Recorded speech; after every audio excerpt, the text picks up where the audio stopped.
The Melbourne International Comedy Festival Gala is classified M and is recommended for viewing by mature audiences. It contains some coarse language and sexual references. From the Princess Theatre, welcome to the 2001 Melbourne International Comedy Festival Gala in support of Oxfam Community Aid Abroad.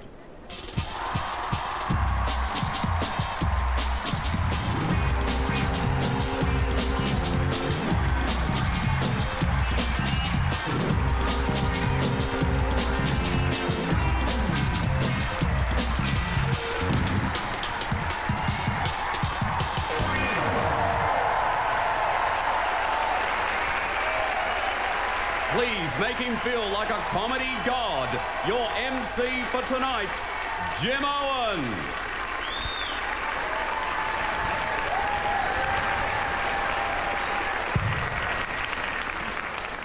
Thank you very much. Thank you very much.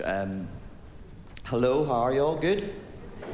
That's good, good. By the way, all money tonight goes to Oxfam's Community Aid Abroad. And if anyone's watching, please donate money to Oxfam. This isn't a joke. You're all out.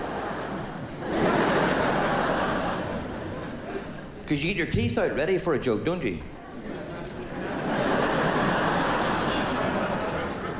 Because then you just have to add the noise. You don't get your teeth out for the news, do you? And here's the news. No, I'll give you the phone number. It's 1-800-034-034. And you can donate money to Community Aid Abroad, Oxfam. I shop at Oxfam. I bought this at Oxfam. I buy everything at Oxfam because everything's a bargain. And I love bargains. You can't just wear a bargain. You have to tell people about it. You do. You go, look at this. $7.50. Bargain. And you feel happy because, like, you don't work in the clothing industry, but you realise this is worth more than $7.50. And you go, result, bargain. And they have, like, really expensive shirts, like $1,000. And why would you ever pay $1,000 for a shirt? You could never tell anyone. You go, look at this, $1,000. Well, you idiot.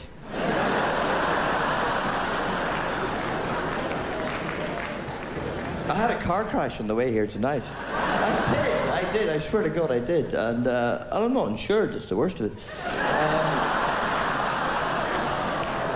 That's not funny.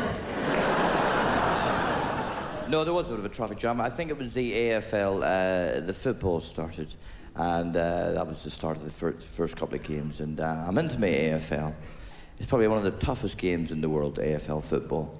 Only game I know where they actually have 4 posts. Every other game's got 2 posts. You've got to get the ball in between those 2 posts. If you don't get anything. AFL's got 4 posts. If you don't get the ball in between the 2 posts, they give you something for getting near enough. You kick the ball and go, did it go in? And they go, no, but we can see what you're trying to do.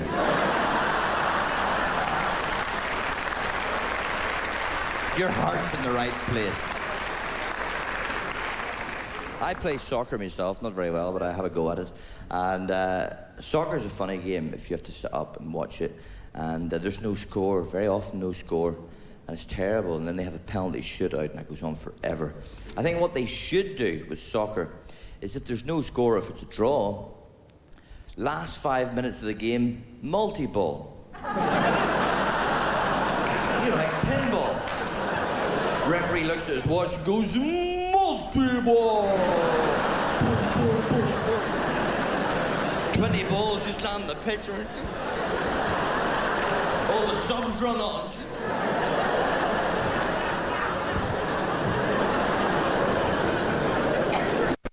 Where are we kicking it? I don't know, just kick it. Because you do that when you're playing pinball, don't you? Like, you just left flipper, right flipper, rampant, left side, multi-ball, oh shit!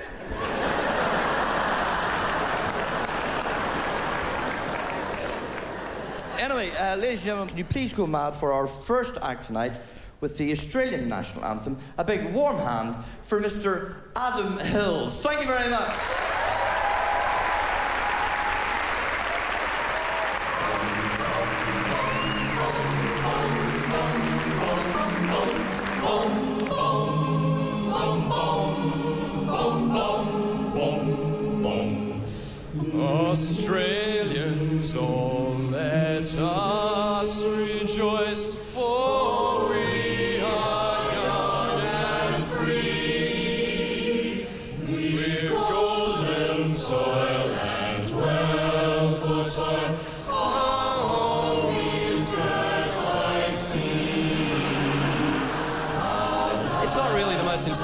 national anthem in the world, is it? Doesn't make you want to just get up and sing it loudly and proudly to people around the world, even with a choir behind me. I mean, these guys are fantastic, but no, I'm sorry, guys. Sorry, it was lovely. It's been nice up until now, but you were great. You were fantastic. It's just not the most inspiring anthem in the world, is it? The words are all right. Australians, all let us rejoice, for we are young and free. Except for that line, our home is girt by sea. Because girt means surrounded. Like, how many people here have ever used the word girt in a sentence in your life? Seriously, you've never seen a police siege and 4 officers outside a house going, "Come out of the house with your hands in the air. We have you girt." These poor blokes inside going, "What?" Sorry, choir were great, but I reckon that if we really want a national anthem we can be proud of, we should keep the words, but sing it to a different tune. Sing it to a good old Aussie rock song that we all grew up with and we all love. Jimmy Barnes, Working Class Man. Can't you just see it? The Athens Olympics. We've won gold in the swimming. Barnesy gets up to sing the anthem. Bottle of vodka trashed out of his head. Comes out with this. Australians all let us rejoice, for we are young and free. We've golden soil and well-fed soil. Our home is girt by sea. Oh, our home is girt by sea. I'll even look.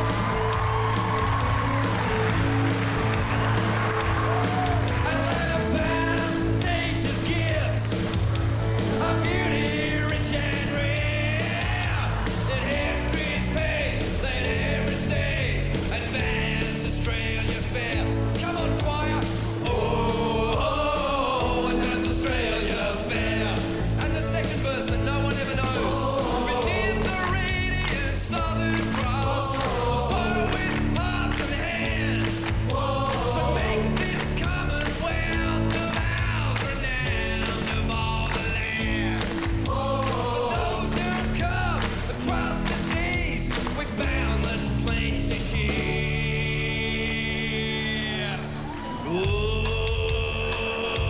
advance Australia fair. Now you know the words. You know the words. We've got a choir. Let's sing it to the nation.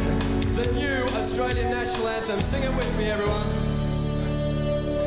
Australians all let us rejoice. Come on. For we are young and free. We've golden soil and well-fed soil. Our home is girt by sea. Rock on. Our land abounds with nature's gifts. Our beauty rich and rare. In history's page, let every stage wait for it. Advance Australia fair. And the little one, everyone. Oh, advance Australia fair. And a big loud one with the choir. Oh, advance Australia fair.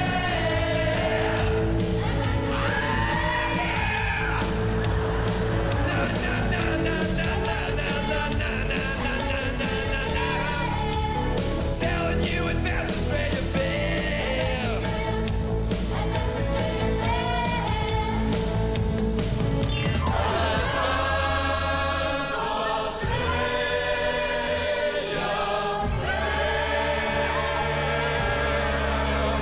Enjoy the gala, enjoy the festival, ring down, donate, have a good night. Ladies and gentlemen, the Phil's Harmonics.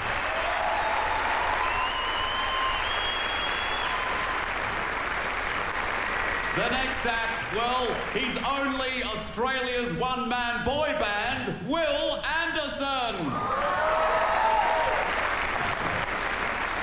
Howdy, I love this country. I think we are the most laid-back nation on earth. What other country needed an ad that went like this? What sort of country would forget the name of its first Prime Minister? And we all just went, oh, shit, probably us, I'm guessing. But we all listened, didn't we? Because we just went, oh, hang on, that guy knows stuff. Because it was because of his voice. We knew he was the same guy who does those, have you ever bought or rented a video that wasn't quite right? Yes, I have. Reckless Kelly. But I didn't know we had this reputation overseas until I went to the Edinburgh Comedy Festival and a Scottish guy heckled me, and this is what he said. He said, mate, Australians are so lazy, they wouldn't pull a greasy stick out of a dog's ass.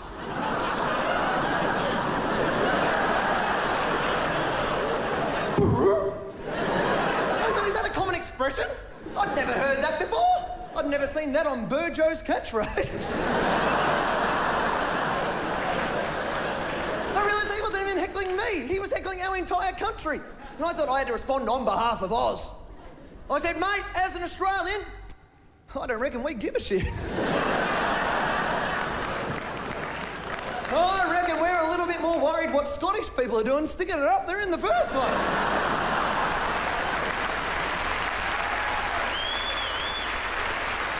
How bad are you at playing fetch?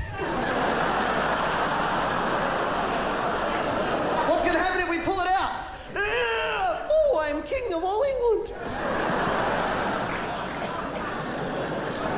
I think our relaxed attitude comes from the discovery of the country.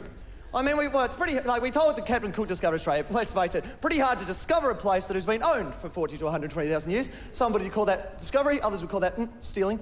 And I know it's a fine line, but I'd love to see it defended in a modern-day court of, say, Judge Judy. No, seriously, Judge Judy, I didn't steal this VCR, I discovered it. I'm an explorer.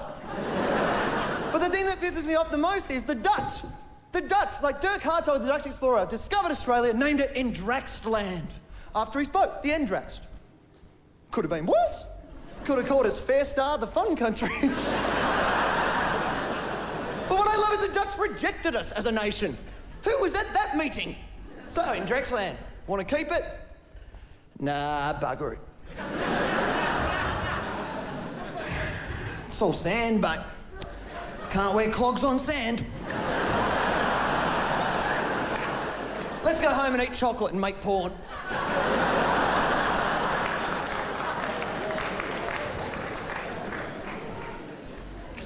I think the most laid-back people of all are the Australians customs agents, though, aren't they? You go to England and they're just so, like, tense. You go to England and the customs agents just go, have you got any bombs in your bag? So what sort of dumbass terrorists are you trying to catch? Yes, no, she... Ah!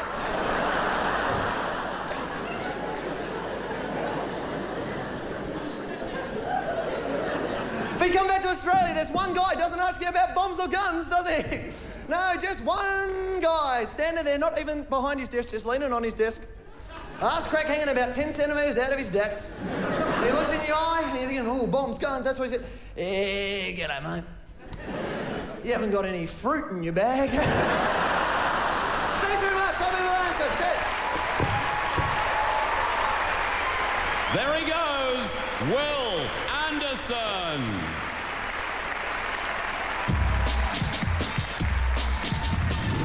It's Judith Lucy. I must say you can't beat a festival, can you? Although I'm going to be honest with you and say that the last time I did the Edinburgh Fringe Festival, I did find myself thinking, what am I doing here? Because really, the main reason to do Edinburgh is so that you can establish yourself in Britain, which would also mean living there for a while, and without wanting to offend anyone English in the audience, I'd rather eat my own shit. Now,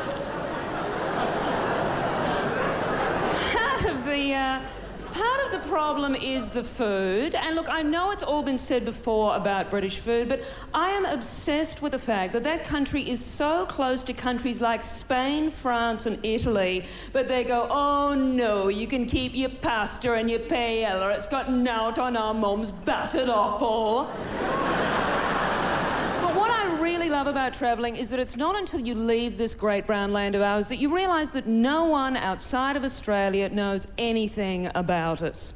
We had a taxi driver who told us that the state of Quebec is bigger than our entire nation. And we were so worn down by that stage, we both went, oh, really?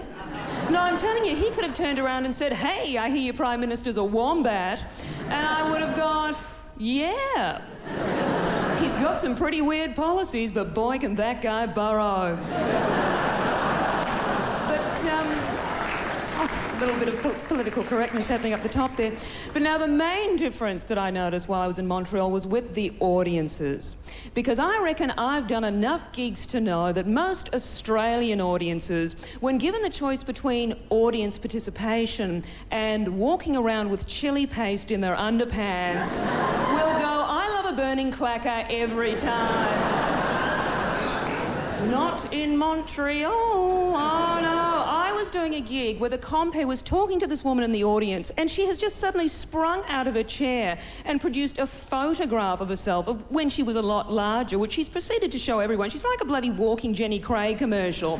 And I am standing there thinking, I don't think an Australian would produce a photo of themselves at a comedy venue, even if the before-after scenario involved their head growing back. And then I made the mistake of going up to the compere afterwards and going, whew, what about that woman with the photograph? And she's gone, I know, 120 pounds, 120 pounds. Can you believe it? It's like she lost a whole other person. Good for her, I say, good for her. And I am just standing there thinking, I am just so not in my own country. But of course, the real highlight was that international economy flight home. And you know, I don't care that you're in economy. Free alcohol is your God-given right.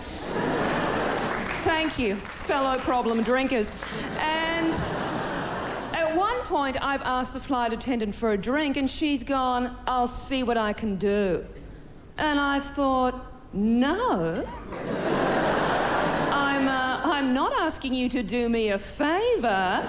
You know, I could have understood her going, I'll see what I can do, if I'd maybe gone, excuse me, is there any chance of you making your makeup look a bit more natural? Thank you very much.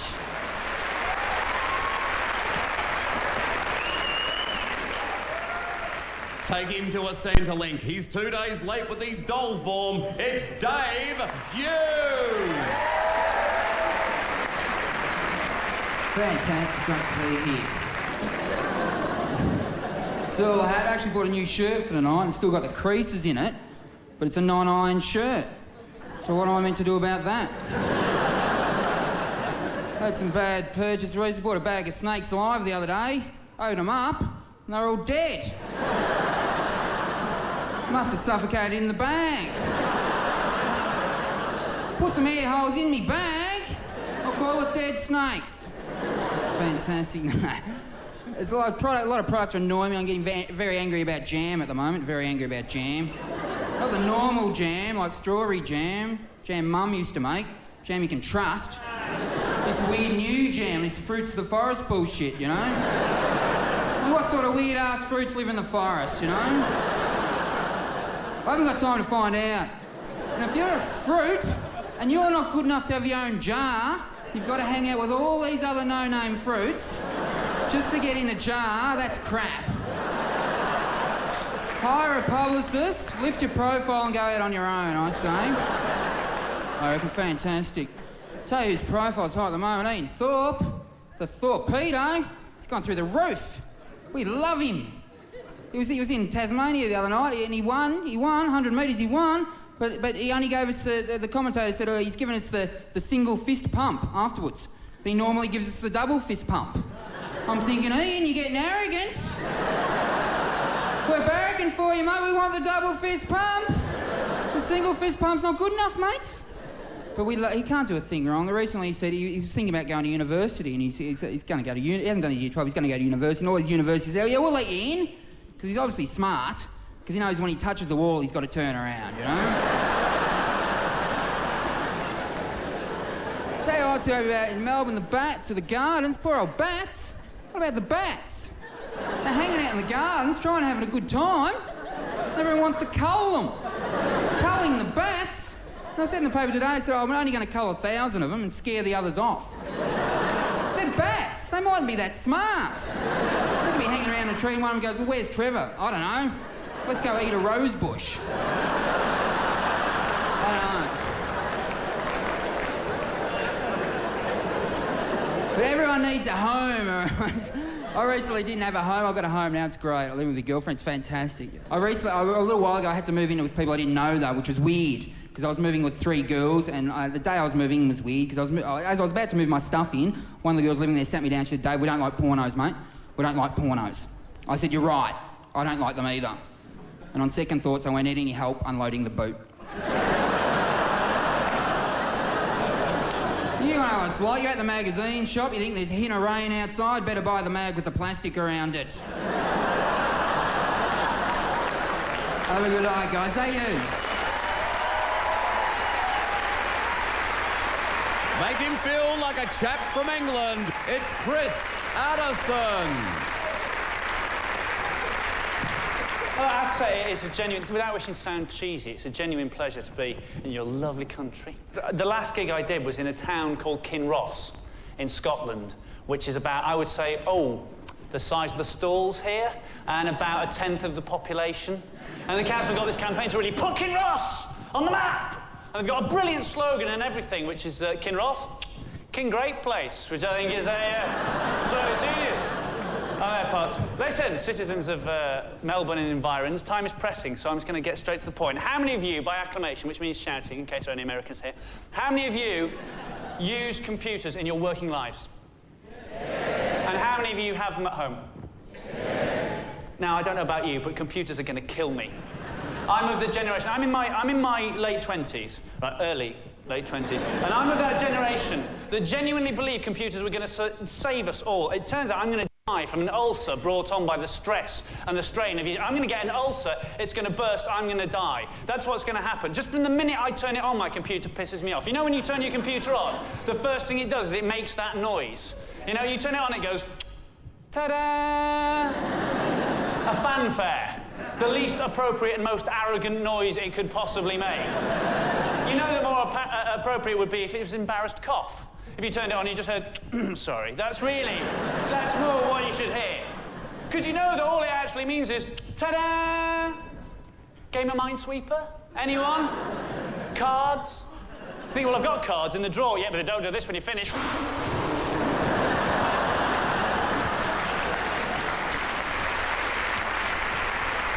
No, and it's so slow. I don't know if any of you use, like, a computer that's incredibly powerful. That's amazing processing power if you do graphic design or something like that, right? Like the guy who does all our posters, he's got an Apple machine, right? You go or Tree. You go and see him, right? And if he wants to open a file, check this out. This is what he does. He takes the pointer, he puts it on the icon of the file he's trying to open. He double-clicks. Oh, yes. He double-clicks. But as soon as he's done that, the computer goes, there's your file, high-tech, at your service. Call if you need anything. And really, that's what I want out of a computer, because when I try the same thing with my home computer, I take the pointer, I put it on the icon of the file that I'm trying to open, I double-click, and my home PC goes...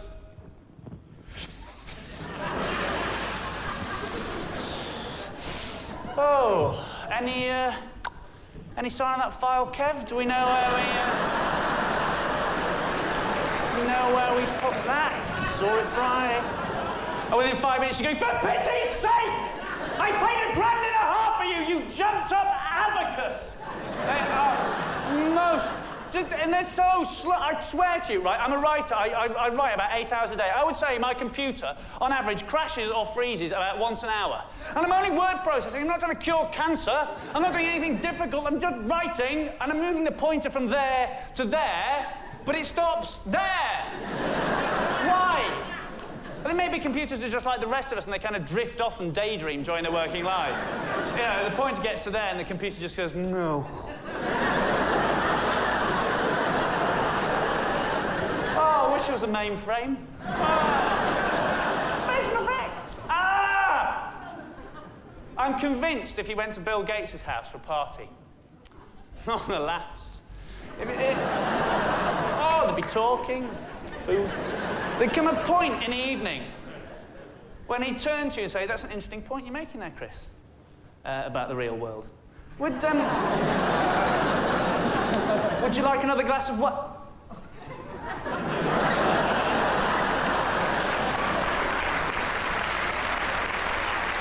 No, that would be it.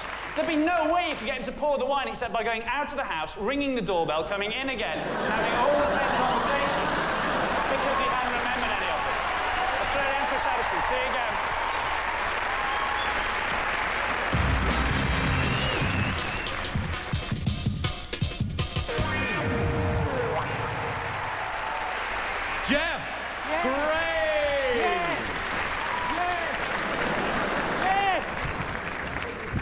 Yes.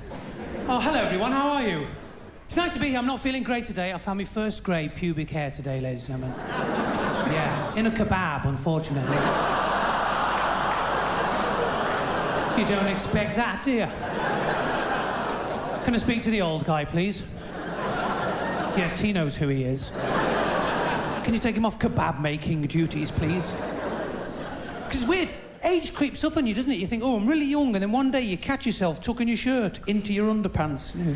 Oh, dear, that is really comfortable. Oh, dear, I feel safe and secure. Every time you bend down, you go, eh. Oh, did you hear that? Eh.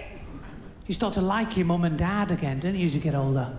You know, because when you're a teenager, you hate your parents, which is fair enough, because they hate you. It's a mutual hatred thing, isn't it?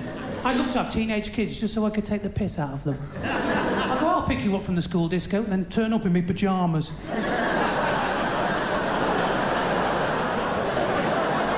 Bloody hell, there's Dad. Oh, we're not going, are we? I thought I'd come in and have a bit of a dance. Why not? I've got me dancing slippers on. I'll turn up on school sports day in a pair of really skimpy shorts. Pulled really tight. With me testicles in 2 different time zones. Keep an eye on your old dad. Socks and sandals made for speed. Do you remember your first love bite? Maybe. Maybe not. Your mum knows straight away, doesn't she? Because you're watching telly in your balaclava. Take your balaclava off in the house. No, I always watch Scooby-Doo in my balaclava. Who smells of toothpaste? I have no idea. In fact, dating girls when you were 15, you girls, they would never help boys out, would they? They would never undo the top button of their jeans, you know? You'd have to try and shove your hand down the front. It was like trying to stroke a dog through a letterbox, wasn't it? It was about as satisfying as that. And girls are so cheeky, they go, oh, you boys, you're crap at foreplay. You go, well, bloody come on. There's not a lot of room there. This isn't foreplay, it's trying to find money down a sofa. Then you do manage to have sex, which is usually round your parents' house. That was hard work, wasn't it? Sex behind enemy lines. You know, you're both blacked up. We'll have to keep the noise down. I'll keep me trousers around one leg. You keep your knickers in your hand. And we should be okay. It actually wasn't so bad when it was around your house as a boy, because if you got caught, you know, all you get is your dad going, do you mind, Jeff, your mum and I eat off that coffee table? He's got no manners, that lad. Still, at least we know what's been happening to the doilies. Oh, come on. I was young and in love. But if you're around your girlfriend's house and you get caught, her dad'll bloody kill you. That sort of heightens the senses a little bit, doesn't it? If you think there's a damn good chance you will die if he catches you entertaining his lovely daughter in the wheelbarrow position.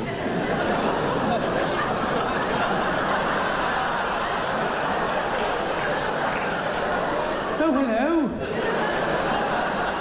You're home early. Want anything from the shops?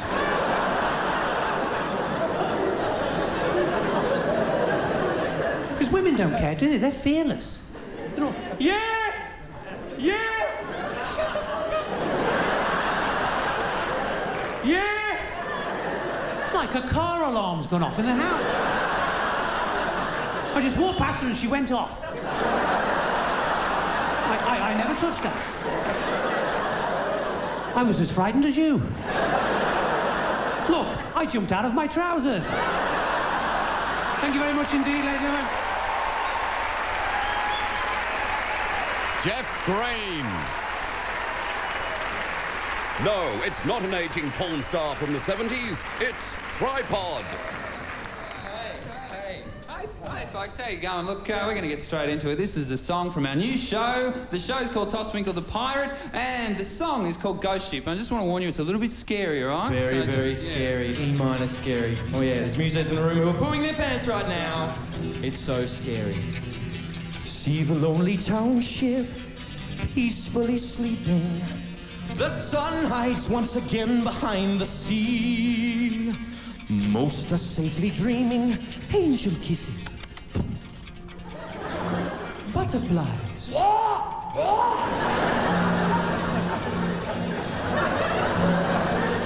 But sinners can't escape so easily. The murderers, the thieves, and the fraudulent, the overweight, the working class, the foreigners, they all must beware, for once that looming there, an evil spectre on the sea. Wow! Ghost ship! Ghost ship! Ghost ship coming to get them. Ghost ship, sinners beware. Ghost ship, ain't no escaping. The ghost ship coming there. Toot toot.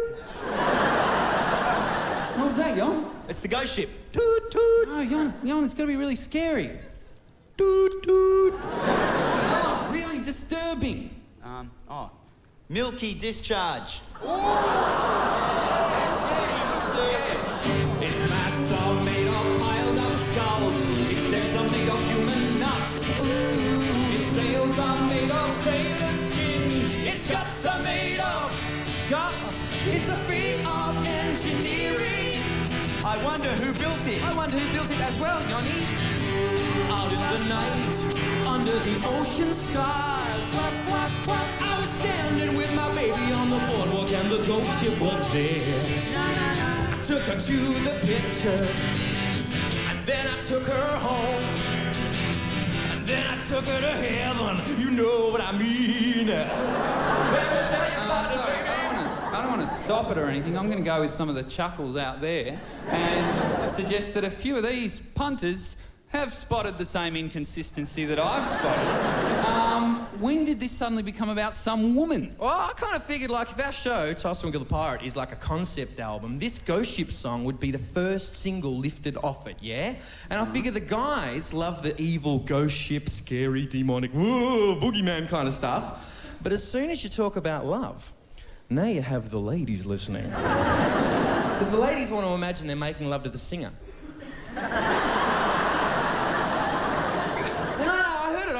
Rolling Stone, go with me. Right. A 1 and a 2 and a 3, 4. Ghost ship. My baby kisses like a ghost ship. I touched my baby on a ghost ship. My trousers are bursting. Just a minute, all right. I touched my baby on her ghost ship? What? Where exactly is a woman's ghost ship? Don't you know? All right. I can't believe I'm saying this, but I think you've got something, Gatesy. I think you're on the right track. Yeah. You may be coming in a little bit too fast. Now, if you want to do this love thing, you've got to create a bit of a mood. You've got to get inside the head of a female girl. Tell them what they want to hear. Can I give you an example? After 2. 1, 2. Ghost ship! Expressing my feelings.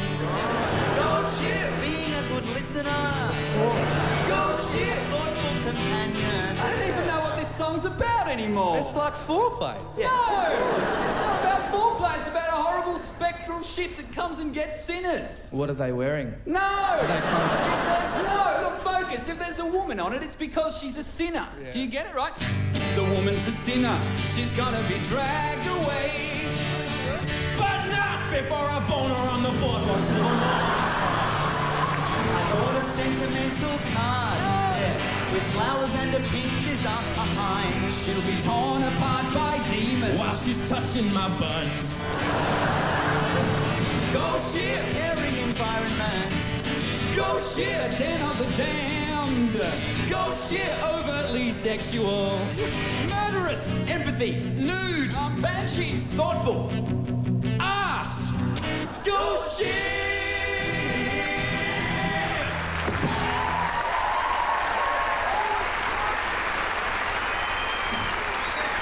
Bugger me.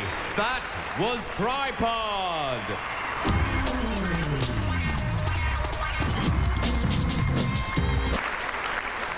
Ladies and gentlemen, welcome to tonight's really quick episode of The Cooking Show. Thank you very much.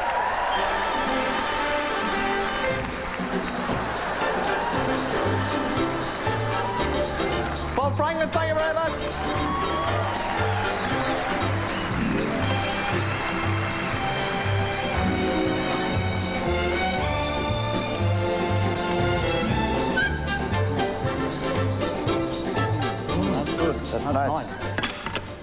straight down to business. What are we actually cooking on the show tonight? Jim, before we cook anything, first up, a handy food transportation tip. Now, we use a lot of potatoes on the cooking show. Consequently, we're often going down...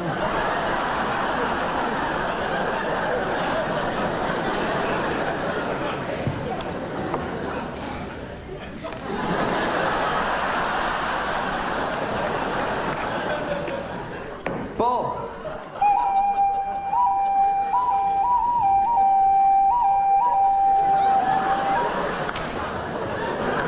I hate that joke.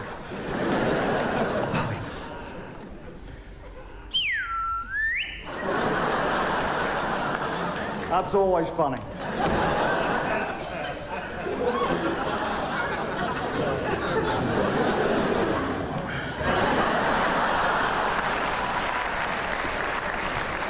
On the show, Bob, what are we actually cooking on the show tonight? Jim, before we cook anything, first up, a handy food transportation tip.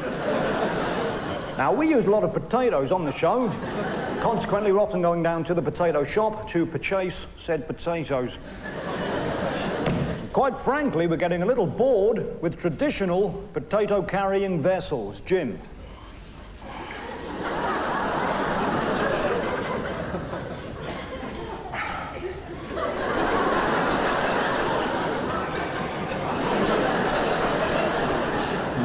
It's white, it's plastic, it's dull. Why not spice up a potato-gathering venture by using ordinary household objects in a quite extraordinary way? I'll show you what I've done.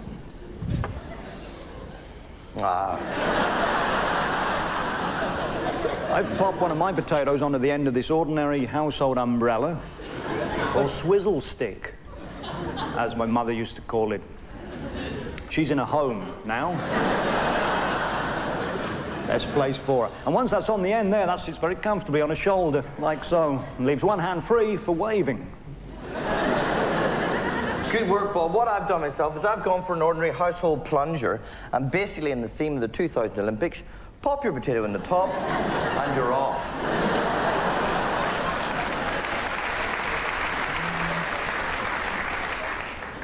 But let's take a quick look at what Glenn's got.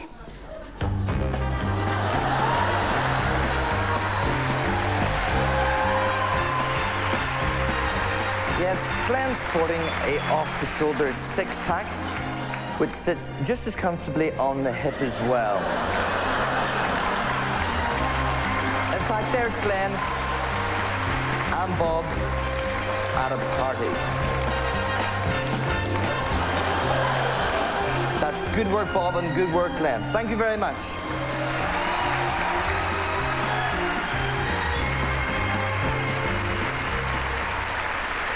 And now, ladies and gentlemen, she's gifted, green and gorgeous.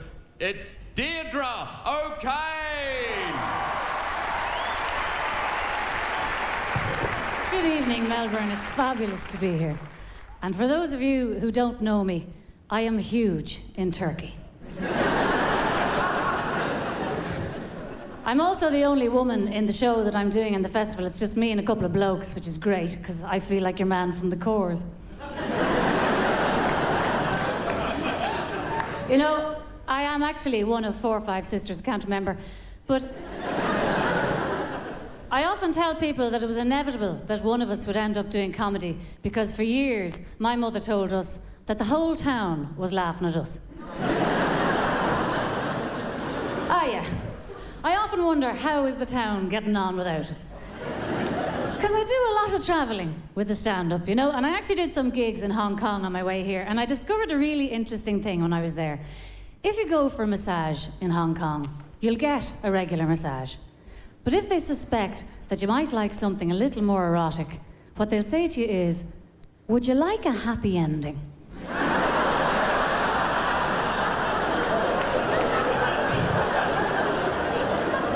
Isn't that the most civilized thing you ever heard in your life? Except they'll only ask you if you're a man, they won't ask you if you're a woman. And I asked them why, and they said, oh, look, it wouldn't pay you. You'd be there all night. Well, they said, I know what you mean. It is very unfair, and we did try it once, but invariably, whenever we'd ask a woman, would she like a happy ending, she'd say, what do you mean? Settle down, have kids? I've got such a short time with you tonight, so I'm going to wrap up by telling you that I went into one of your sex shops today out of curiosity. And sure enough, the place was coming down with whips and chains, which didn't interest me at all, because I had all that at school. But they did have a fantastic selection of vibrators, which are always very handy if you can't find a whisk. You see, you might be laughing now, but wait till you're looking to whip up a bit of cream on Sunday after the dinner and you can't find a whisk. You'll say, Jesus, I have the very thing. Thank God for that girl. You've been fabulous. Have a wonderful festival night.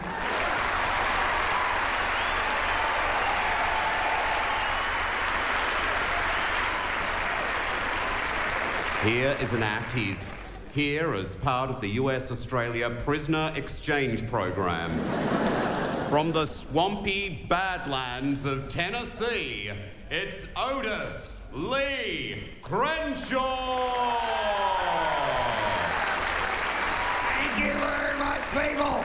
God bless you. Look at that big fat 3 tiers of wedding cake type community aid abroad. Are you happy there, fellas? Look at you just sitting in your seat helping out the starving people without lifting a finger. You there in the blue kind of Levi looking work shirt type thing. How are you? You all right? Is that your sweetheart with you? Are you paying attention to her? Are you giving her community aid, if you know what I mean? Is he, baby? What's your name, fella? Eric. That's a sexy name, Eric. I don't mean that in no gay way or nothing. I'm just saying, Eric. Not that I wouldn't mind riding you like a GTO on a donkey. You know, just maybe slap a saddle on you and ride you around the theater a little bit, but not any kind of gay way. Just kind of an equestrian activity men like to pursue. Eric. What kind of work does a fella like to do, Eric? You're what?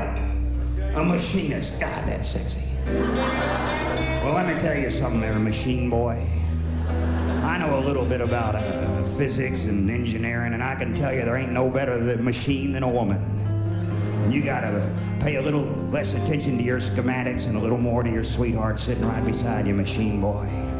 Because, you know, no turbine engine ever crawled into bed with you on them cold Melbourne nights and called out the name that a man like you needs to hear.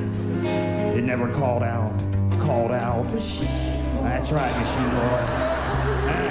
Takes a real woman to do that now, don't it?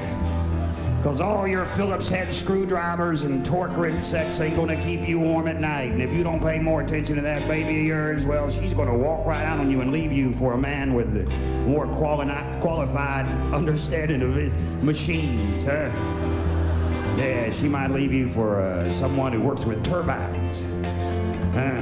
When you're lying on the floor with them salty tears rolling down your cheeks and they get into your wrench set and cause it all to rust, and then the next time you put a big machine together that runs a local nuclear plant, it's all gonna fuck up and the whole damn greater Melbourne area is gonna be inundated in nuclear waste, and it's all gonna be your fault because you didn't pay enough attention to your woman, machine boy. And then they'll throw your ass in prison. And there's a special place in prison for men who have caused nuclear accidents, machine boy. And when a 6'8" Mexican transvestite is calling out the name you don't want to hear in the middle of the night, calling out, yeah, you're gonna wish you paid more attention to her. So think about it, machine boy. Treat her right. Take her home tonight. Give her some WD-40. Machine boy.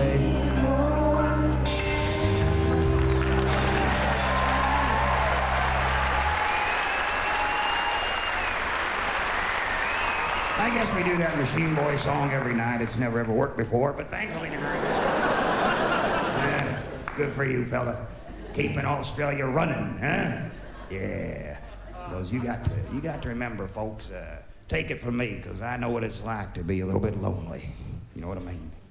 When you sit there and find yourself licking ashtrays because somebody told you it's like kissing an ex-smoker, well, that would be loneliness to me, people, and there ain't...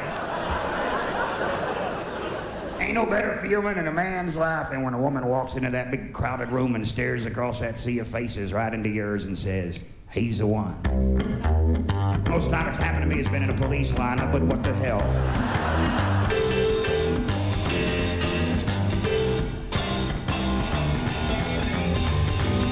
Feel free to dance.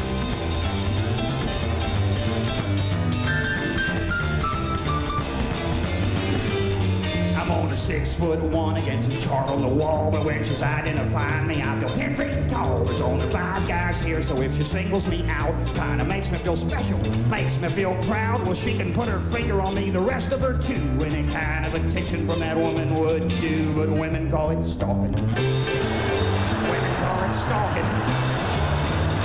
It's just selective walking, but women with their tendency to exaggerate. Gonna hug her, gonna mug her, gonna see her some more. Hey, judge, read the charge just a little bit slower. She says she'll see me in court. Well, I can't wait.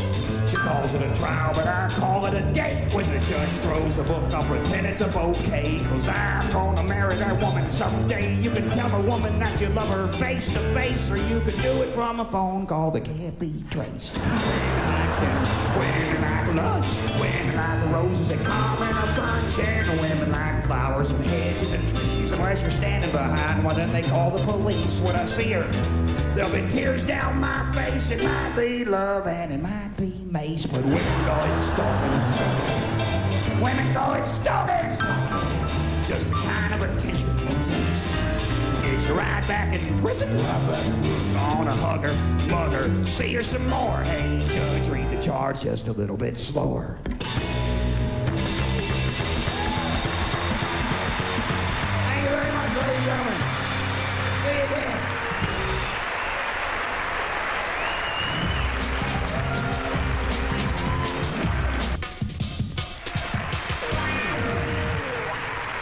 Ladies and gentlemen, you scratch my back and I'll show you the inaugural Barry Award winners, Miss Itchy!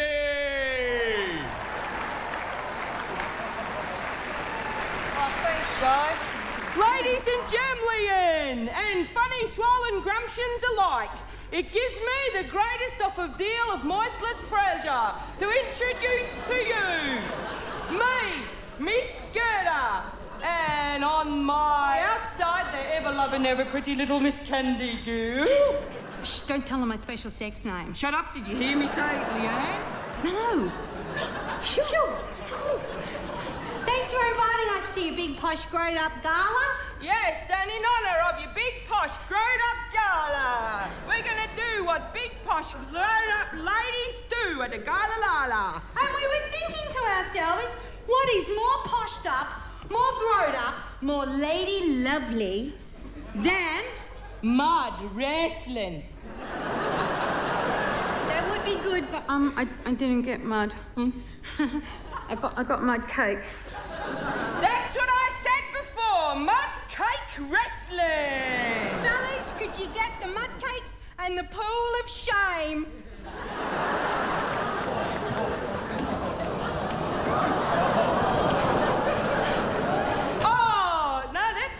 Yes, you can do that for sure. Ladies and gentlemen. Yes, it gives us, you're going to see the biggest in spectacle before your very swollen up reddened eyes. Is the that most for me? beautiful. Oh, come along now. Of a pleasure of funny mudless you'll never see off of your whole swollen lives. Thanks, Cupcakes. Oh, hi, you can give me some cakes, surely. All we need now is a referee.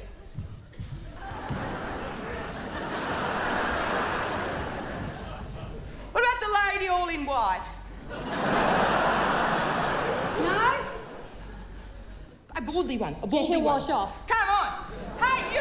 Yeah, come up here. Come on, you little funny grumption. Come on. Don't go round. Follow the man. Spring on your chocolate, spring on your chocolate. Oh, set his on. Wait a moment. Oh, it's stalling a bit chilly. Quickly get some more. Sure. Ladies and gentlemen, don't forget, the sexiest, most beautifulest one is the winner. That's correct. Hello! Just remember, there's rules. rules. The sexiest one is the winner. That's correct. Sure. You can contest us and you score the points. Remember, no biting. No biting. No. No having an anaphylactic shock. And no getting diabetic really fast. Sure. Just say ready, set, go. Ready, set, go. Oh, no! I fell over! Oh, Miss Candigill!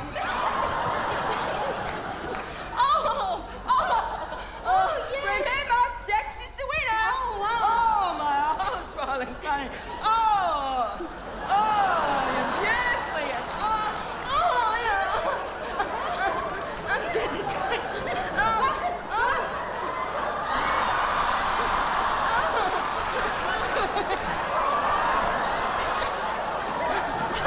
Hey! Whirlpool!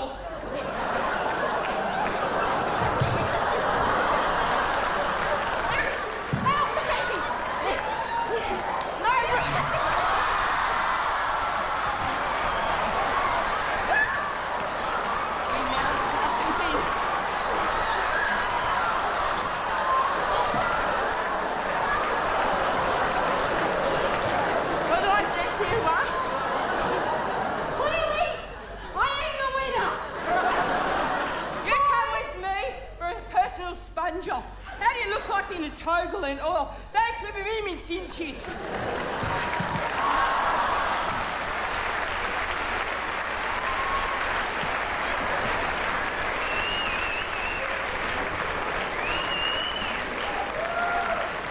The next act told me to make sure that the last two words of this sentence are Dave Gorman. Hello. Hello, thanks for that. That's nice. So I was just doing an interview backstage, and this journalist said to me, she got things out of all proportion. She said, Dave, has fame changed you? And I thought, I'll put her right. I said, it was quite a good film, but I'm not wearing leg warmers.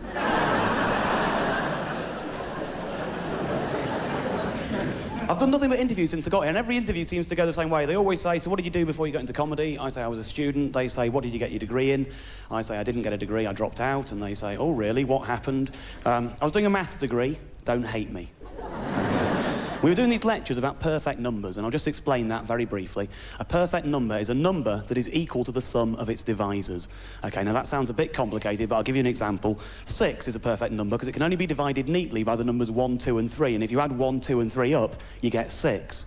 You see, now that's explained it, but it might make it sound a bit too simple. So I'll give you another example. 28, 1, 2, 4, 7, and 14 adds up to 28, you see. They're very rare. They're discovered by Pythagoras 6 centuries before Christ. Roman numerals, no computers. He's doing a bloody good job, right? He's found 6, he's found 28. They're looking around for more perfect numbers. They can't find them anywhere. Other mathematicians for centuries and centuries, they're all looking. By the Middle Ages, they give up. They think it's probably just 6 and 28, we'll leave it at that. And they try to apply some deep religious significance to it because God took 6 days to make the Earth, and the Earth takes 28 days to turn. That turns out to be a load of rubbish because the third perfect number is 486, and that proves cock all. Now, most numbers are not perfect, clearly. Most numbers are either excessive or defective. And I'll just explain that very briefly. A number is defective if the sum of its divisors is less than the number itself, and it's excessive if the sum of the divisors is more than the number itself. So, for example, say 10, that's defective. 1, 2, and 5 adds up to 8, that's less than 10. 12, ooh, that's excessive. Yeah? 1, 2, 3, 4, and 6, 16 more than 12, you see. That's what most numbers are. But Pythagoras, quite a clever bloke, he also discovered friendly numbers, and I'll just explain that very briefly. Now, friendly numbers, they're a bit like perfect numbers, except they bring a friend with them. There's a pair, you see. And what it is, the sum of the divisors of the first one adds up to the second one, and that one's divisors adds up to the first one, you see. So, for example, 220 and 284, they're friendly numbers, right? So, obviously, the divisors of 284, that's 1, 2, 4, 71, 142, adds up to 220. And the divisor of 220, 1, 2, 4, 5, 10, 11, 20, 22, 44, 55, and 110, adds up to 284. You don't need me to tell you that, right? Now,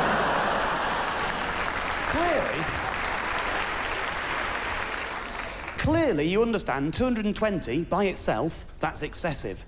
284 by itself, that's defective. Together, they're friendly. You see, that's how that works. Now, later on, many centuries later, people came up with the idea of sociable numbers, and I'll just explain that very briefly. So now, Sociable numbers, they're a bit like friendly numbers, except they bring more friends with them. They're in a loop, 3 or more, you see, and the first one's divisors add up to the second one, that one's divisors up to that one, that one to that one. The last one in the loop, that one's divisors add up to the first number. Now, you can get a 3-number loop, but you're looking at starting with ever so big numbers, 2 billion or so. Oh, we don't want to go there, not tonight, OK? But you can get bigger loops of smaller numbers. The biggest loop anyone's found so far is a 28-number loop beginning with 14,316. Right. Anyway, we're doing these lectures, perfect numbers, excessive, defective, friendly, sociable, all that. Lecture finishes, lecturer picks up his briefcase, says, right, I'll see you all Monday morning. Off he goes. I stand up, turn to the rest of the group and say, right, anyone fancy coming down the pub for a pint? And they all went, nah, sod off. And that's why I dropped out.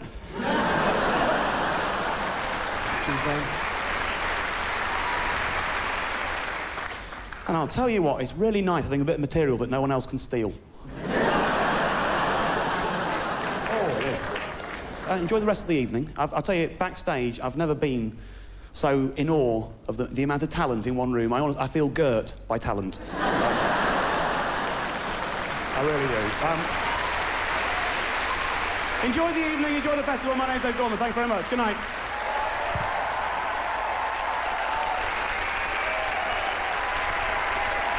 A bit of decorum. So mind your P's and Q's as you welcome Jenny Eclair. Oh, yes, indeed. Here I am, then. It's Hot Flush Barbie, the rancid old boot of stand-up. Watch it, lads. A joy to be here. Oh, Melbourne, look at your lovely faces. Do you know, I must be mental. I'm too old for all this. Look at the state of me. I'm a little lady. Do you know what, Melbourne? I was in my bathroom the other day. I caught sight of myself in the mirror, and I thought, fuck me. What's Iggy Pop doing in here, eh? I'm 40. 40! I keep having these dreams that I've ended up in the old blondes' home. And there's just me and Rod Stewart playing strip bingo. Very hard trying to be sexy when you get to my age, because every time I wiggle my arse, my teeth fall out. So I'm bending down to pick my teeth up, and because I'm old, I'm thinking, is there anything else I can do while I'm down here? And there's a little voice from behind says, yeah, wipe your ass and put some knickers on. Just joking, it's my job. No, I love this job, great job. Noble art of stand-up comedy. I take this job very seriously. As a stand-up comic, I believe it is my duty to be funny from the moment I wake up to the moment I fall asleep. And even then, I fart all night. Because that's how funny I am. Do you know, traditionally, stand-up is a bloke's job. I was reading this article once, that women that take on traditionally men's jobs start adopting male characteristics. Well, that's bollocks, isn't it, eh? That is bollocks. Mind you, I have started picking my nose at traffic lights, pissing on the bathroom carpet, and I've been wearing the same pants for 3 months. There's a lot of travel in this job. You know, I live in London, so I came on the plane, think I managed to pass it off as an asthma attack. No, because actually, do you know, I've never managed to join the Mile High Club. But I do usually have a little bit of a fiddle under my blanket at 32,000 feet. I like to get a bit of a froth go. I think I should go. They said 4 minutes of clean material, I've run out. If there is anybody at home thinking, oh, she looks quite a nice old girl, I'll bring the kids, don't. Because I'll make them cry. You'd be really nice. I'll see you around. Bye.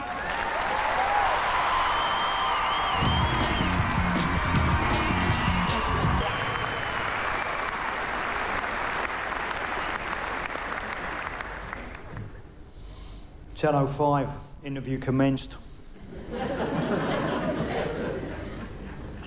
Let's start at the beginning, shall we? Who are you? I write the songs that make the whole world sing. Good. Because we've got a couple of questions for you. Who put the bop and the bop show up, show up? Wasn't me. Listen, we've got your mate in the cell next door. He's already confessed to putting the ram in the ramadama ding-dong. So who put the bop and the bop show up, show up? I write the songs of love and special things. So much as the doggy in the window.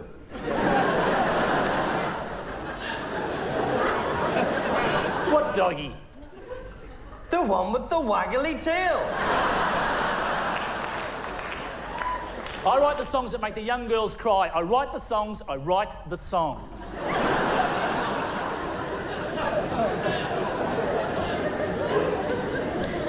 How many rows must a man walk down?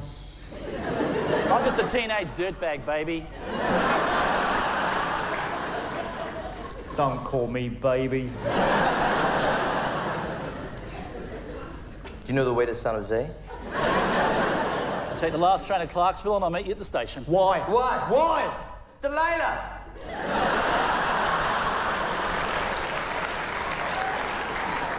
I don't like Mondays. Tell me why. I don't like Mondays. Hey, hey, we're the monkeys!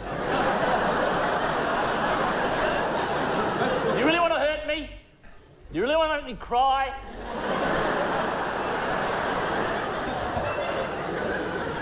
War, what is it good for? Absolutely nothing. Say it again. Absolutely nothing.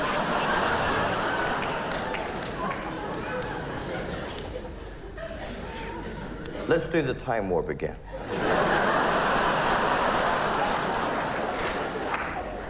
Who put the bob and the bob show up, show up? I can't tell you. Well, who can? The Candyman can. The Candyman can? The Candyman can because he mixes it with love, makes the world taste good. Get him out of here. Thank you very much. She's a one-woman comic jihad. It's Sarah Kendall. Thank you. Hey, it's lovely to be here. It's very cool. I've just come back from South Africa. So it's excellent being back. You know, my house has already been broken into. That was good. It was absolutely terrifying. I don't know if you've actually had this happen, but I was upstairs in my house, you know, just watching television. I was watching this movie, and I heard this crash downstairs. And you know, in that situation, you just think, oh my God, somebody's broken in and they're going to stab me in the head. I've got to do something. And I just did what everybody does in that situation, you know? I just went, hello? What kind of defense is that? You know, I've always wondered if there's ever been an attacker downstairs who's actually gone, oh, hi! It's bizarre, you know? And at the time I was watching Braveheart, and I think, the thing I love about Braveheart is one of my favourite movies. Like, I don't know if you remember the final scene of Braveheart. It's this really stirring scene when you've got all the Scottish troops and they're all lined up about to go to war with the English armies. It's that really stirring scene, right, where that one guy just gets out his sword and he just goes, yeah!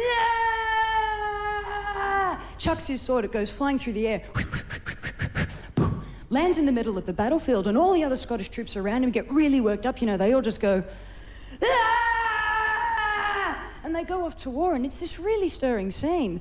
But I just don't think it would happen like that in real life. I don't. I think if you did something like that, you'd run the serious risk of going,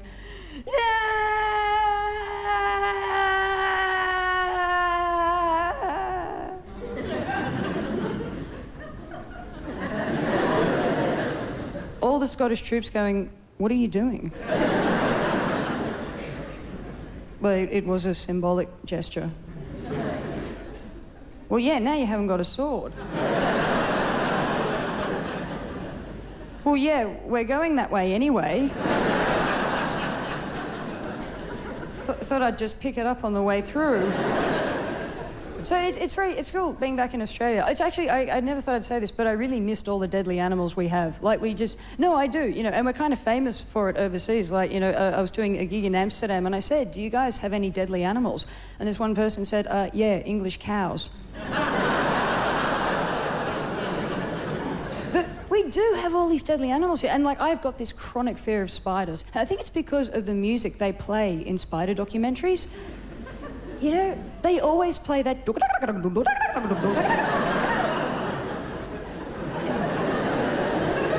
Like, that's the noise spiders make.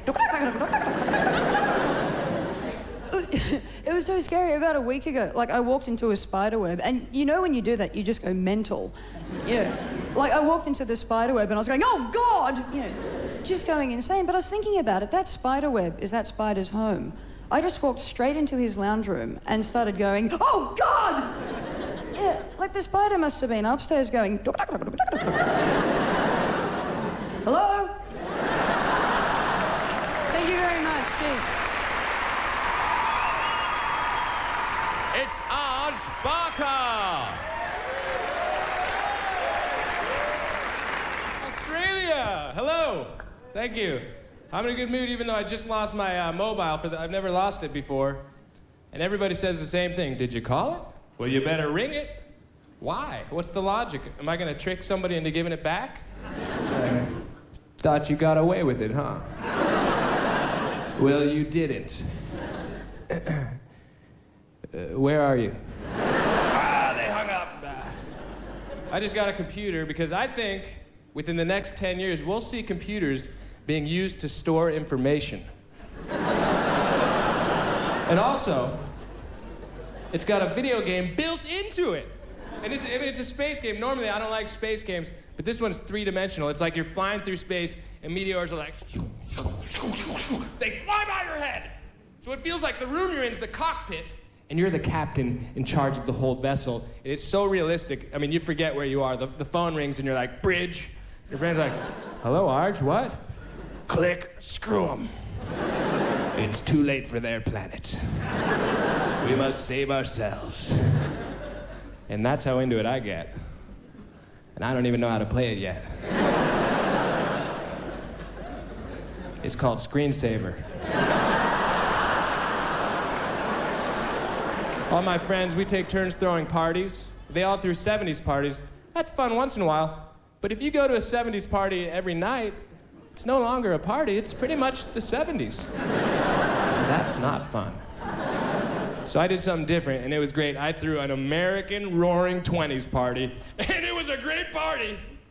And with the money I saved on alcohol, I just kept it. I love coming out to Australia, and one thing I like about it, people I think are pretty kind to each other here. Except for I think there's one group of people that kind of get a raw deal. They kind of get the short end of the stick. And I think you know who I'm talking about. Drowsy drivers. Oh yeah. I saw the sign, drowsy drivers die. Okay? I'm not a lawyer, but that sounds like a threat to me. And right underneath it, it said, coffee, food, next exit.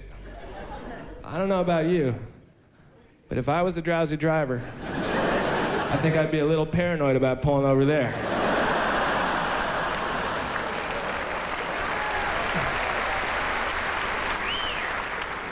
I think I'd smell a trap. You know, you pull over, there's a guy, hey, are you drowsy? Come on in, I got some nice coffee here, come on. A little bit of cake? Yeah, there you go. Come on, there you go. Drowsy bastard. That's my time. Thank you very much. Good night.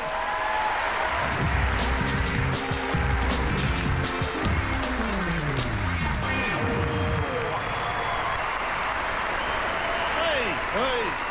Thank you very much. Great to be here. This is a great gig. This is a fantastic gig. I've done a lot of bad gigs in my time, but the worst gig I ever did was one for my dad. Yeah, it was his Vietnam Veterans Reunion Christmas party get-together. And, because he went to Vietnam and he's always going on how he had a bad time over there. It gives me the shits, because, like, he only went last year. And, yeah, it was on a Kentucky tour, for God's sake, you know. We left a lot of good men behind. Dad, they were too pissed to get on the plane, all right? What about the VC? More like the VB, Dad. What about Charlie? Charlie's a bank clerk from Wagga Wagga. He'll be okay. Don't worry about it. My dad, he's great. He's like a father to me. But, So I actually did the gig, which is pretty funny. So I go, what am I going to say to these guys? He goes, just get up, do a couple of like topical jokes about the army. Gays in the military, that's a good one. Gays in the military. So all I could come up with is I went up and I went, yeah, gays in the military. I reckon they should let gay blokes join the army and the Air Force, but they seem so happy in the Navy. And that was about the response I got, actually. And then this bloke stood up, he goes, I'm in the Navy. He had a moustache and was wearing a construction helmet. And he was sitting with a guy dressed as an Indian. My dad's great. He used to lie to me a lot when I was a little kid, though, you know, like he used to hit me. I mean, that was, you know, I grew up in the late 70s and it was very trendy to hit your kids. It was like, you know, cooking spaghetti bolognese or fondue or, you know, owning a beanbag, you know. But he'd take off the belt and he'd go, believe me, this is going to hurt me more than it's going to hurt you. And I go, well, give me the belt, I'll hit you, then I'll feel really bad, Dad. What do you reckon? Mum would lie. She'd go, when I was a teenager, she'd go, no one likes a girl who sleeps around. No one likes a girl. I go, well, someone must have liked her. How else did she get to sleep around so much? Oh, and she'd say, you can get diseases off public toilets only if you lick them, Mum. Well, I'm cutting edge, didn't they tell you that at the door? Jesus. And no matter what your parents tell you, your sister's bike re-sprayed is not a proper Christmas present, all right? I've got a lot of pain I'm working through at the moment. But it's hard being fat, segue there. It's hard being very fat. I mean, you know, I used to be skinny looking like you, buddy. In fact, I'm you in 20 years' time. I've got to show you what happens. But I think fat people are going to be ostracised. You know, they're going to be like the new beggars, the new lepers of society. You know, like 2 years' time, you're going to be walking down the street. I'm going to come up to you and I go, excuse me, mate, have you got $2 for some heroin? And you'll go, nah, you're going to go spend it on food, aren't you, you fat prick? I've been Dave O'Neill, you've been great. Thank you very much. Let's hear it for Dave O'Neill. Okay, everyone, rev the guts out of it. It's the Boosh.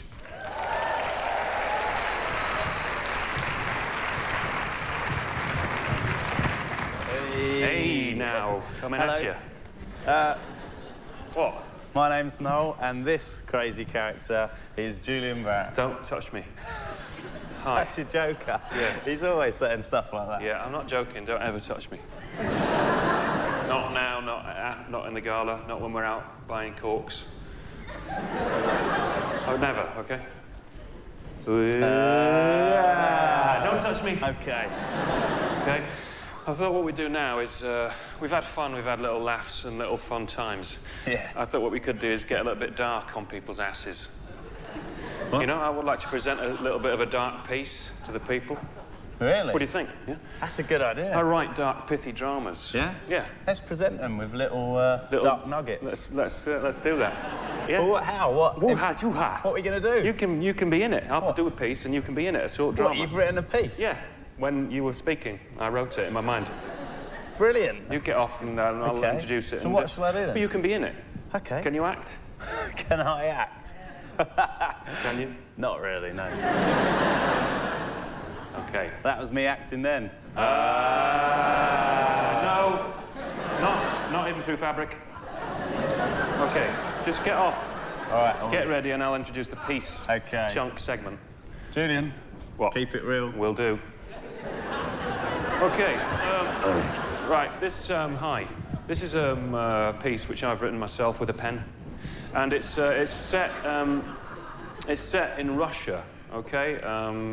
Ooh, you're thinking, yeah? Well, don't think that. Okay. Because this is dark, pithy nuggets. Here we go. It's a piece I've written myself called simply Pies.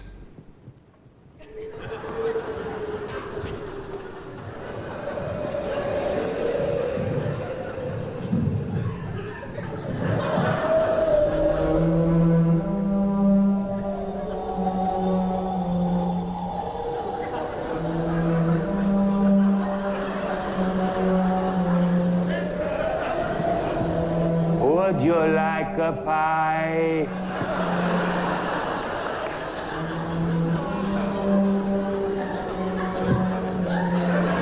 No.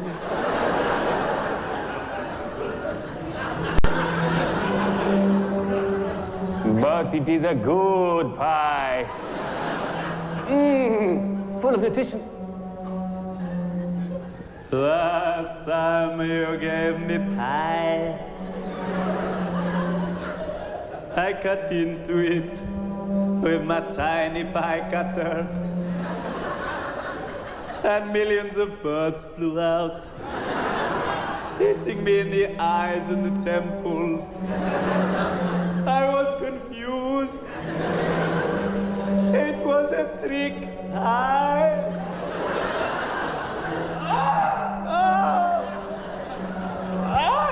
Why you bring me pie? I bring you pie. Why you bring me pie? We don't like pie. Why?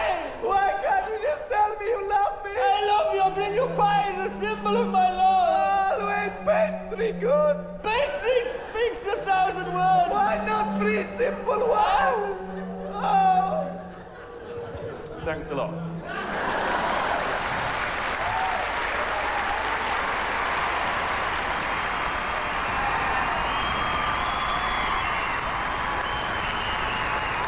Great Fleet!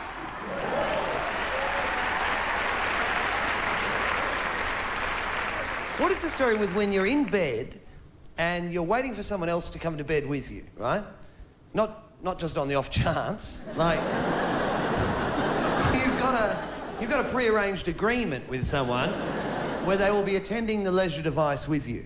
And they're in another part of the house, right? Or outside if they're mental. And when they finally do come to bed, they've got really, really cold hands and feet. And they put them on you. What is that all about? And they do it in a really Spider-Man kind of way. Like you're just lying in bed, perfectly normal. They come to bed and just go... like that. And when they do that, you invent another language. Like, they come to bed and just go, like that, and you just go, okay, chichi, no, hold on, papa, no. And they understand exactly what you mean. They go out and they donate money to Oxfam. 1-800-034-034. Was that gratuitous? But, now, in Australia, something that's back in vogue, very much back in vogue, is shark attacks.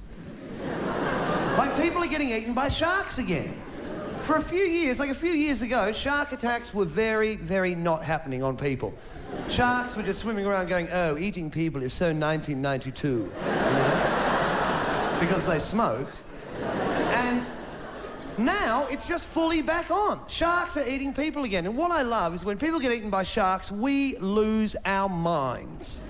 We spin out. We just go, oh! Oh! I can't believe it. Barry was just there, swimming, in a totally alien environment that he doesn't understand, where sharks live, and one ate him. Oh, I can't believe it. And we talk about it as we eat our fish and chips, right? Now, fish and chips are shark. Well, not the chips, sure, but like, some people say the chips are shark, but they're that weird dirt shark that's round and has no mouth, no fins or tail, it's got lots of eyes. It's a fucking potato, all right? But the fish in fish and chips is shark, and they know that we eat them, and that's why they eat us. Like, if you don't want to be eaten by sharks, take this bit of advice. Never, ever eat fish and chips at a fish and chip shop that can be seen from the ocean. Because they just sit out there waiting. They just sit out the back going, right. Someone comes out of the fish and chip shop eating, they go, right, that bloke's fucking gone. Well, no, they don't, they go, right, that bloke's gone. Because they don't have arms, right? Until they've eaten someone. Even then, they don't use them for pointing, more for sustenance, okay? But then someone else will come out and they go, right, and his mate. And then some of the other sharks go, no, it's all right, he's just eating a crab stick. But there's always someone in the ocean going, no, wait, he's gone too. Yeah, I'll get him, yeah, don't worry about that. I'll take him out, yeah, no worries, yeah, I'll get him. That was me being a crab. Just in case you thought it was me being a stick. But look, that's the end of me. You've been great. Thanks very much. Take care. Peace.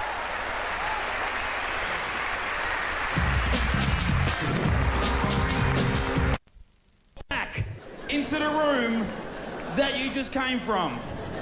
And sometimes we try to cheat that. We're too lazy. We just try to look back into the room. And I was out there, I came in here. Come on. In my job as a stand-up comic, I can kind of just ad-lib. Generally, I remember stuff. But if my career went somewhere else, if I, just chose a different kind of living, these memory lapses might have more dire consequences. For instance, if I became a fireman. So you're a fireman, you run into a burning building, you've got your axe, because they're pretty handy when you're trying to put out a fire. 20 firemen, all with axes. Fire! Fire! We need a hose. Somebody write it down for next time. Bring a hose. Fire! Fire! My handle's on fire! Handle's on fire! Hold it still, Bruno. I'll put it out. My handle's on fire. Quick! Get a lawnmower. Lawnmower's on fire. Get a pogo stick. Pogo stick's on fire. Get the chlorine and brake fluid. And you know how that one finishes. You're a fireman, you're running into a burning building, you've got your axe. Fire! Fire! Oh, God. I was out there. I came in here. Come on. Oh, it's pretty bloody hot. That fire alarm's really pissing me off. Ladies and gentlemen, my name's Peter Halley. Enjoy the festival. I'll see you around.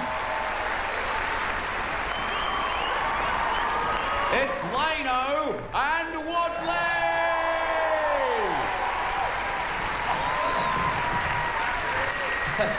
Hi, ladies and gentlemen, we are Lano and Woodley, and we'd like to perform for you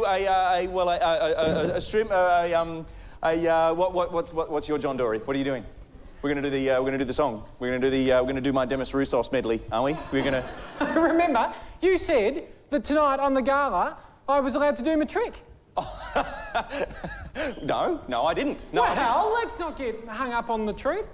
Well, you're not doing the trick, Frank. We're just supposed to do the song. It's a really good trick. It's a really good trick. There's two main reasons why you're not doing the trick, all right? One, it's a shit trick, and two, it's a shit trick, all right? We're not doing the trick. I went and saw David Copperfield when he was performing in Australia, and I thought he was fantastic, and he inspired me to do this trick. And I was thinking, if I'm like the David Copperfield character, you could be my sexy assistant. I'll be your assistant, but I won't be your sexy assistant. I'll be your normal assistant, but on a couple of occasions, I will do something just a little bit sexy. Just something... Okay, that'll be good. Okay, all right. Do you want me to provide some kind of David Copperfield-esque sexy music? Yeah, that'd be great. Like bum-banum, bum-banum, bum-banum, bum-bum, bum-banum, bum-banum. I saw David Copperfield, and he was actually there's a thing about a very interesting thing about David Copperfield that not many people know, and that is David Copperfield. That's not his real name. No, it's true. It's true. He changed it. It's a stage name. His real name is David Wooncey Dogknob. That's what I heard. Actually, I didn't. If there's a legal thing there, I just made that up, just in case. I don't know if there is or not. But he really inspired me. What's the trick called? Well, that's right. All magicians, they always have a name for their trick, don't they? Like, David Copperfield would have the dive, death, or like Houdini has the cave of hurtiness. But they all have different names for their tricks, and I've come up with a name for my trick. I've called it the Wall of Glasses. Which I think is good. I'm happy with that. I think that works well. But yeah, I've come up with the Wall. Glasses, which I think is good. Hey, maybe if we're going to move into the, illusionist field, maybe we could take our new name. Maybe we should come up with a new name for our new illusionist act. Like David Copperfield, we should take on a stage name. Yeah, well, maybe we could take our new name from a famous novel. Like, okay. I've got it. Ladies and gentlemen, be prepared to be awestruck as you witness the illusionary skills of a catcher in the rye. A catcher in the rye. I can't be the rye. You're the rye. I was traumatised by a wheat bix once. No, I was. I can't be any form of cereal product. Because don't you laugh, you one person? Everybody laughed. No, I was was traumatised by a wheat bix. I was getting my breakfast and I put my hand into the packet and there was actually a mouse in there. You know, and it ran up my arm and it's like, it's, you know. I think the thing that was most disturbing was I thought it was one of the wheat bix attacking me. He would have been like a serial killer then, wouldn't it? Get stuffed! There it is, ladies and gentlemen. It is the wall of glasses. Thank you, thank you. What's going on? Is that the wall of glasses? Is that the wall of glasses? It shouldn't be called the wall of glasses. It should be called the pile of washing up. It's not a very good trick. It's a shit trick, like I said at the beginning. Well, it's the first time I've ever done a trick. Well, put the glasses back. I'll have to save the day once again. I'll do something amazing with it. Maybe I'll do the maybe I'll do that trick with the tablecloth. Maybe I'll do the tablecloth trick. Ladies and gentlemen, be prepared to be awestruck and have your minds just totally amazified as you witness Colin Stuart Lane with his incredible trick entitled Shards of Broken Glasses. I know exactly what I'm doing. You can't do I know that. exactly what I'm doing. What's the worst thing that can happen? Well, the worst thing that can happen is all the glasses go flying and a shard flies off through, then hits that woman there in the eye, and actually, like, she's going, no! But that'd be a night to remember for her, though, you know? Remember the night you went to the gala and lost the sight in one eye? That was a top night out. No, I'll tell you the worst thing is actually it could sail over her head and hit the gentleman. What's your name, sir? James. It could actually hit James in the forehead, and as he reels back in panic, it falls into his shirt, and he's trying to get it out. And the more he tries to get it out, it somehow works its way down over his stomach, and he's trying, and it can't, and it falls into his underpants and severs his penis. That could happen. He doesn't want that, Cole. I don't think you should, you know, like his girlfriend there, she'd probably have to pick it up, and he'd be rushed off to hospital, and he'd have to have it microsurgically sewn back on. Although that would be a night to remember.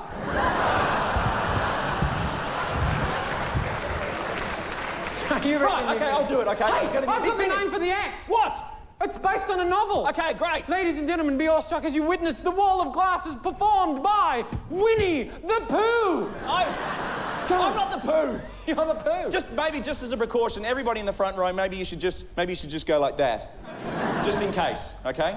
Right. Any shards? No, actually, don't go like that. Go like that. But if you see any shards coming... Okay. All right. Count of three.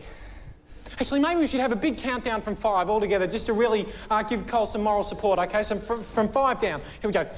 5! 4, 3, 2, 1...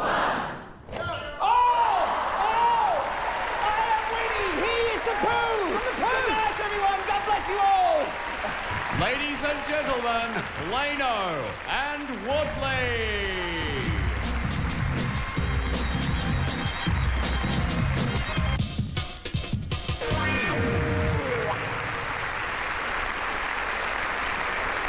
Thank you very much for all coming along tonight. We've had a wonderful night. This is the end of the show. I would like to once again reinforce the fact that all money does go to Community Aid Abroad, and the number is 1-800-034-034. I'd like to take this opportunity to thank a couple of friends of mine who helped me out tonight. A big hand for Glenn Robbins and Bob Franklin.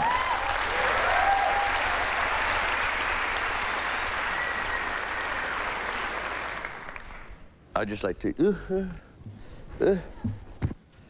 finish the whole night off, if you don't mind, just with just a song, just to take it somewhere different with a little laughs. And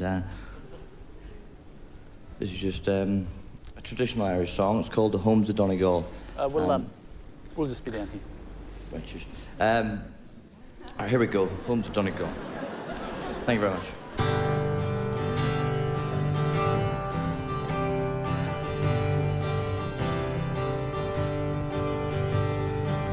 I just dropped in to see you all. I'll only stay a while.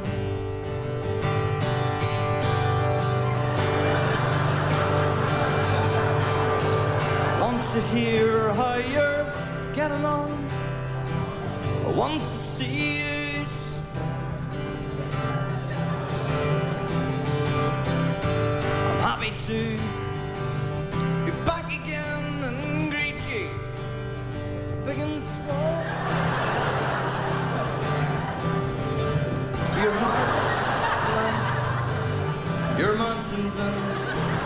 homes of Donegal.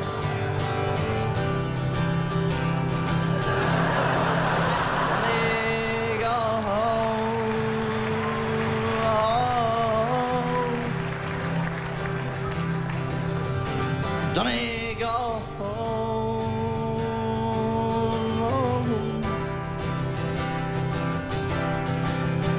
Donegal.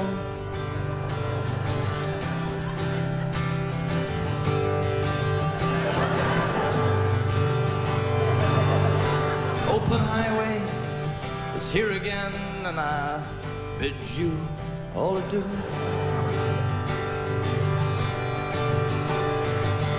Calls me back to places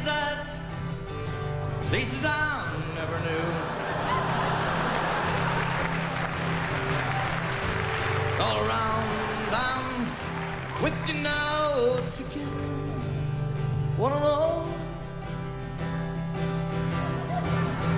For your hearts are like your mountains and the homes of Donegal.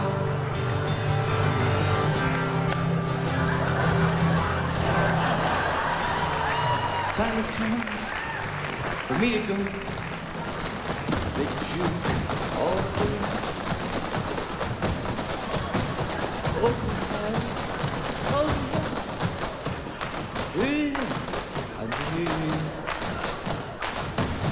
When I'm traveling far away, my memories are cold. For your hearts are like your mountains and the homes of Donegal.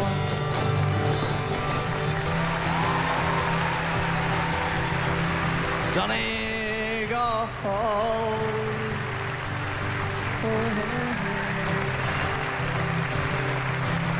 Donegal.